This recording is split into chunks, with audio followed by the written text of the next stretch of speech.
So in college, I was a government major, which means I had to write a lot of papers. Now, when a normal student writes a paper, they might spread the work out a little like this. So, you get started maybe a little slowly, but you get enough done in the first week that with some heavier days later on, everything gets done and things stay civil. And I would want to do that like that. That would be the plan. I would have it all ready to go, but then actually the paper would come along, and then I would kind of do this. And that would happen every single paper. But then came my 90-page senior thesis, a paper you're supposed to spend a year on. I knew for a paper like that, my normal workflow was not an option. It was way too big a project. So I planned things out, and I decided it kind of had to go something like this. This is how the year would go. So I'd start off light, and I'd bump it up in the middle months. And then at the end, I would kick it up into high gear, just like a little staircase. How hard could it be? Just walk up the stairs. No big deal, right? But then, funniest thing happened. Those first few months, they came and went, and I couldn't quite do stuff. So we had an awesome new revised plan. But then those middle months actually went by, and I didn't really write words. And so we were here. And then 2 months turned into 1 month, which turned into 2 weeks. And one day I woke up with 3 days until the deadline, still not having written a word, and so I did the only thing I could. I wrote 90 pages over 72 hours, pulling not 1 but 2 all-nighters. Humans are not supposed to pull 2 all-nighters. Sprinted across campus, dove in slow motion, and got it in just at the deadline. I thought that was the end of everything. But a week later, I get a call. And it's the school. And they say, "Is this Tim Urban?" And I say, "Yeah." And they say, "We need to talk about your thesis." And I say, "Okay." And they say, "It's the best one we've ever seen."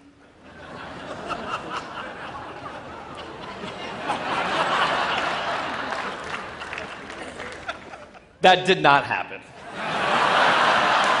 It was a very, very bad thesis.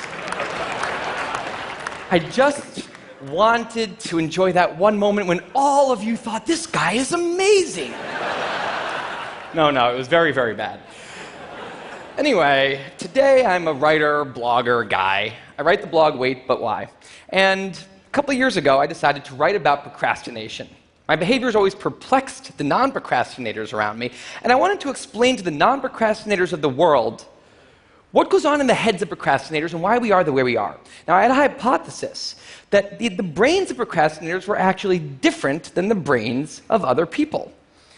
And to test this, I found an MRI lab that actually let me scan both my brain and the brain of a proven non-procrastinator, so I could compare them, and I actually brought them here to show you today, and I want you to take a look carefully to see if you can notice a difference. And I know that if you're not a trained brain expert, it's not that obvious, but just take a look, okay?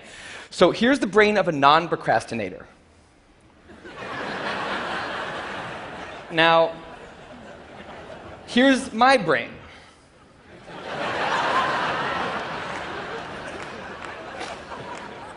There is a difference. Both brains have a rational decision maker in them, but the procrastinator's brain also has an instant gratification monkey. Now, what does this mean for the procrastinator? Well, it means everything's fine until this happens. So the rational decision maker will make the rational decision to do something productive, but the monkey doesn't like that plan. So he actually takes the wheel, and he says, "Actually, let's read the entire Wikipedia page of the Nancy Kerrigan-Tanya Harding scandal, because I just remembered that happened." Then we're going to go over to the fridge. We're going to see if there's anything new in there since 10 minutes ago. After that, we're going to go on a YouTube spiral that starts with videos of Richard Feynman talking about magnets and ends much, much later with us watching interviews with Justin Bieber's mom. All of that's going to take a while, so we're not going to really have room on the schedule for any work today. Sorry. Now, what is going on here?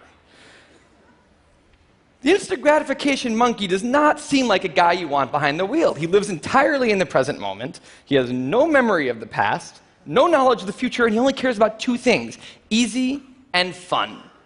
Now, in the animal world, that works fine. If you're a dog and you spend your whole life doing nothing other than easy and fun things, you're a huge success. And to the monkey, humans are just another animal species. He has to keep well slept, well fed, and propagating into the next generation, which in tribal times might have worked okay. But if you haven't noticed, now we're not in tribal times. We're in an advanced civilization, and the monkey does not know what that is, which is why we have another guy in our brain, the rational decision maker, who gives us the ability to do things no other animal can do. We can visualize the future. We can see the big picture. We can make long-term plans. And he wants to take all of that into account, and he wants to just have us do whatever makes sense to be doing right now. Now, sometimes it makes sense to be doing things that are easy and fun, like when you're having dinner or going to bed or enjoying well-earned leisure time. That's why there's an overlap. Sometimes they agree. But other times, it makes much more sense to be doing things that are harder and less pleasant for the sake of the big picture, and that's when we have a conflict. And for the procrastinator, that conflict tends to end a certain way every time, leaving him spending a lot of time in this orange zone, an easy and fun place that's entirely out of the make sense circle. I call it the dark playground. Now, the dark playground is a place that all of you procrastinators out there know very well. It's where leisure activities happen at times when leisure activities are not supposed to be happening. The fun you have in the dark playground isn't actually fun because it's completely unearned, and the air is filled with guilt, dread, anxiety, self-hatred, all those good procrastinator feelings. And the question is, in this situation, with the monkey behind the wheel, how does the procrastinator ever get himself over here to this blue zone? A less pleasant place, but where really important things happen. Well, turns out that the procrastinator has a guardian angel, someone who's always looking down on him and watching over him in his darkest moments, someone called the panic monster.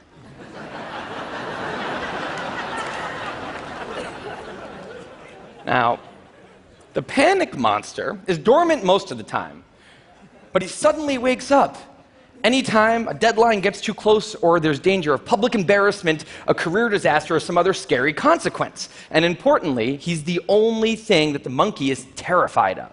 Now, he became very relevant in my life pretty recently because the people of TED reached out to me about 6 months ago and invited me to do a TED Talk.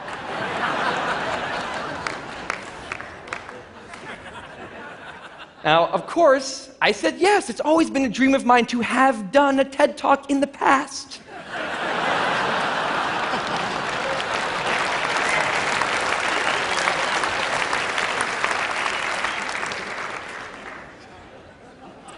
But in the middle of all this excitement, the rational decision maker seemed to have something else on his mind. He was saying, are we clear on what we just accepted? Do we get what's going to be now happening one day in the future? We need to sit down and work on this right now. And the monkey said, totally agree, but also let's just open Google Earth and let's zoom into the bottom of India, like 200 feet above the ground, and we're going to scroll up for 2.5 hours till we get to the top of the country so we can get a better feel for India.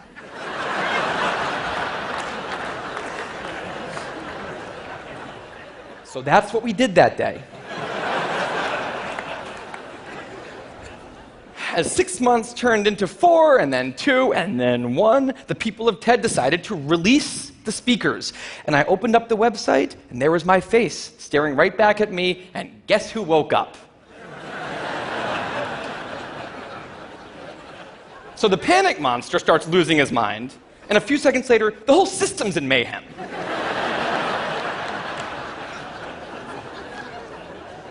And the monkey, who, remember, he's terrified of the panic monster, boom, he's up the tree. And finally, the rational decision maker can take the wheel and I can start working on the talk. Now, the panic monster explains all kinds of pretty insane procrastinated behavior, like how someone like me could spend 2 weeks unable to start the opening sentence of a paper and then miraculously find the unbelievable work ethic to stay up all night and write 8 pages. And this entire situation with the 3 characters, this is the procrastinator's system. It's not pretty, but in the end, it works.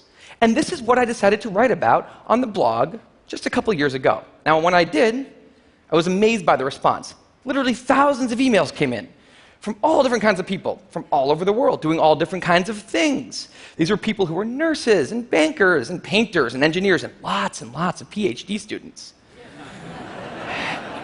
And they were all writing saying the same thing. I have this problem too.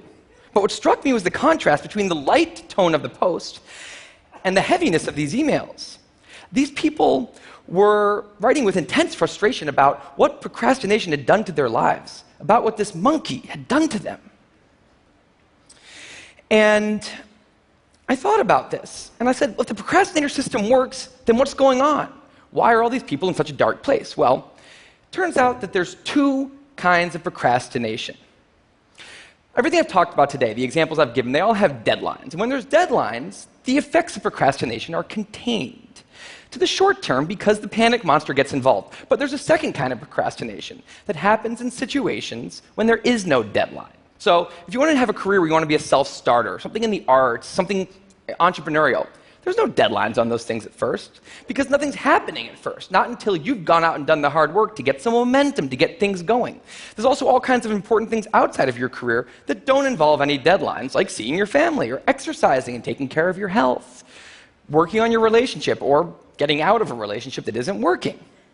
Now, if the procrastinator's only mechanism of doing these hard things is the panic monster, that's a problem because in all of these non-deadline situations, the panic monster doesn't show up. He has nothing to wake up for. So the effects of procrastination, they're not contained. They just extend outward forever. And it's this long-term kind of procrastination that's much less visible and much less talked about than the funnier, short-term, deadline-based kind. It's usually suffered quietly and privately, and it can be the source of a huge amount of long-term unhappiness and regrets. And I thought, that's why these people are emailing, and that's why they're in such a bad place. It's not that they're cramming for some project. It's that long-term procrastination has made them feel like a spectator at times in their own lives. The frustration was not that they couldn't achieve their dreams, it's that they weren't even able to start chasing them.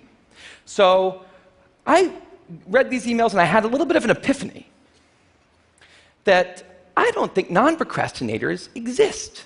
That's right, I think all of you are procrastinators. Now, you might not all be a mess, like some of us, and some of you may have a healthy relationship with deadlines. But remember, the monkey's sneakiest trick is when the deadlines aren't there. Now, I want to show you one last thing. I call this a life calendar. That's one box for every week of a 90-year life. That's not that many boxes, especially since we've already used a bunch of those. So I think we need to all take a long, hard look at that calendar. And we need to think about what we're really procrastinating on, because everyone is procrastinating on something in life. We need to stay aware of the instant gratification monkey. That's a job for all of us. And because there's not that many boxes on there, it's a job that should probably start today. Well, maybe not today, but sometime soon. Thank you.